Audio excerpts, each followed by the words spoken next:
Okay, this video is book review of Plant-Fed Kidneys by Jennifer Moore, copyright 2019. This is the cover of the book right here. Jennifer Moore, she's a registered dietitian specializing in diet therapy for patients with chronic kidney disease and patients on dialysis. That would be end-stage renal failure disease. She's been a renal dietitian over 20 years.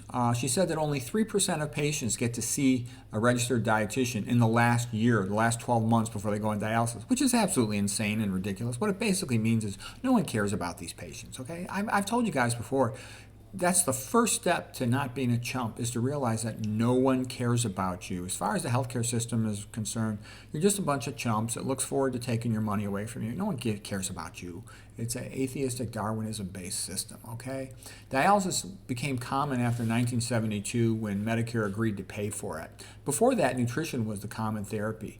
Primary prevention means don't get CKD, chronic kidney disease. Avoid diabetes, hypertension, coronary artery disease, atherosclerosis, autoimmune disease, okay? Secondary prevention is once you've got CKD, chronic kidney disease, how you prevent it from progressing to dialysis, okay? And she does a good job in the book of showing what a joke all the foundations are and associations and all that stuff, how their diets and protocols are a big joke. For example, the DASH diet's a half-assed diet.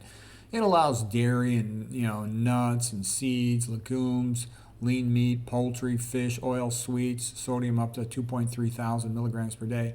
The reason that's a joke, for example, legumes, normally a pretty good food, but it's way too high in protein. Average of beans is about 30% of calories in protein.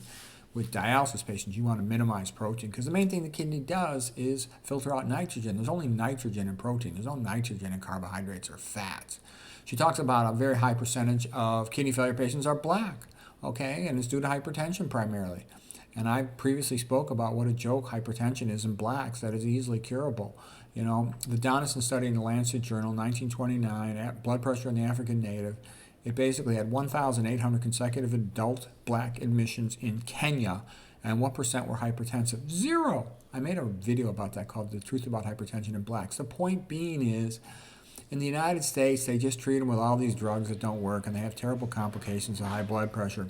Whereas if they ate a plant-based diet with more potassium, they wouldn't have all that hypertension, and no one tells them. Richard Moore, in his book, High Blood Pressure Solution, he talked about that. He said the blacks don't eat any more sodium than do other parts of the population. They just have more hypertension because they eat less potassium. Potassium's a vasodilator. P for potassium, P for plants. So that's how it goes. You hear all these organizations and shows saying, oh, this is unfair, socioeconomic disparity, racism. BS. If anybody cared about black people, they would teach them that they need to eat more hypertension. Easy way to help them. But no one does that because they don't really care about them. They just want to stir up a fuss, okay? I tell you, I talk to lots of black people and I teach them about all you got to do is eat the plant foods and you'll have a dramatic improvement in your high blood pressure. And if you do it soon enough in your life, you'll never get high blood pressure. And they're usually really happy when they hear that. They never heard that before. Nobody knows this. None of the doctors know it. I didn't know that, I never heard that in residency. I never heard that when I was doing dialysis, graft declots, fellowship. Later on, it's not in conventional medicine's mindset. It's not in any of the internal medicine textbooks. Okay, animal protein causes hyperfiltration, meaning that you're pumping through the glomerulus, the kidney nephron filtration unit at a higher pressure. And that'll damage those filtration units. So it's not good. So it's better to not eat any animal protein at all. Even soy, which is I would consider like the worst plant protein because it's relatively similar to animal protein. It still does much better than animal protein in terms of protecting the kidneys. She recommends what is called, I call it the SPB-VLPD. Okay, what the heck does that all mean? S is for supplemented, and I'll explain that in a moment. PB for plant-based. VLPD means very low protein diet. Okay, and then with the supplements are things like EAA for essential amino acids or KAAA, which means keto analog amino acids. All right.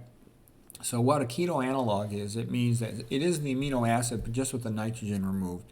When the body absorbs that, it can just add a nitrogen to it. And the person should also be 100% vegan. She's very strong on recommending 100% vegan, which I think is great because there's tons of additional benefits that come from eating 100% vegan diet and avoiding all the problems. Basically, all the good stuff is in the plants. All the bad stuff is in the animal foods and the processed food.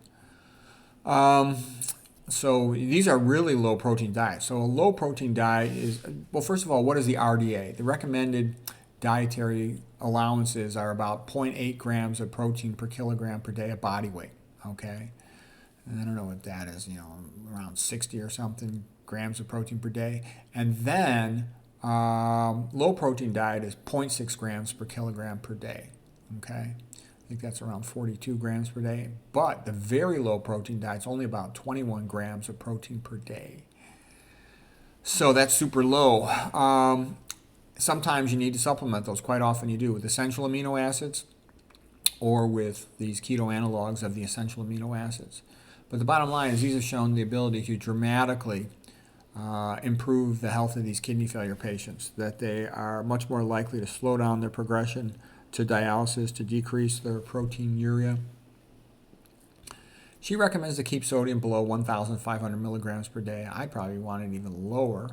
She talks about how the benefit of eating plant foods, getting all that dietary fiber, and avoiding the animal foods, you prevent the common gut toxins, indoxyl sulfate, indole acetic acid, p-cresyl sulfate, and TMAO, trimethylamine oxide. Okay, I put some of the page numbers here on her book if you want to look that stuff up. She mentions that failing kidneys do not excrete phosphorus well, that plants are better to eat because the phosphorus in plants tends to be bound to phytate and it's less bioavailable, less absorbed. She explains why the MDRD study, which is used to discredit plants for plant diets in kidney failure patients, was bogus. It was based on prescribed dietary protein, but not on actual protein eaten. So they didn't even check how much protein the patients were eating, and the reports are unreliable. So you have an entirely bogus study. She did mention that the National Kidney Foundation and they recommend unrestricted potassium intake unless, and here's the big unless, the serum levels of potassium are high. If they're high, the patient should seek out low potassium plant foods. And I'm going to show you a list of that in a moment. So the bottom line is her book is very good. She's very nice. She's got a bunch of YouTube lectures. I would just watch her YouTube lectures. If you have kidney failure, you can also consult her through telehealth. And if I was a kidney failure patient, I would do it because, man, your butt's on the line. You don't want to be on dialysis. It's a pain in the butt. Typically, they go about 3 days a week for about 5 hours at a time, and they don't feel so good afterwards. So why wouldn't you want to avoid that? Okay, a few more things here. So bottom line, it's a good book. It's an easy book to read. You could read the book in a weekend. It's pretty, fast to just blow through. This comes from a Davita, D-A-V-I-T-A site about helping kidney patients. And here's the high potassium foods. Here's the low potassium foods. So normally it's good to eat a lot of potassium, but if you're in kidney failure and you can't excrete it adequately, then you don't want it to go too high. So you would then want to eat more of these low potassium foods. Okay, here's one thing I thought was kind of sad. This is this company called Ketorina. In her book, she mentioned Ketorina keto analog supplements as being a good thing to take. So I go to their site to check it out, and they've gone bankrupt. They're out of business, and I think that sucks. And I'm going to tell you, the average stupid person says, well, they probably didn't do a good job running their business. No, you don't understand. There's tons and tons and tons of people who need this stuff. These businesses go out of business because they're kept secret from the public, because people do bogus BS studies like that MDRD to discredit the truth. And then they can keep the patients off this stuff, and then they can rush them into kidney failure faster and make more money off them, okay? The first step to thinking intelligently is to stop thinking things just are the way they are and they happen by accident. No, big, rich, powerful people making money off the stupid proles like a bunch of dumb farm animals. They don't want the proles to be healthy. They're not going to help some little company like this. They want these little companies to go out bankrupt. They want their money from dialysis. The nephrologists want their money from dialysis.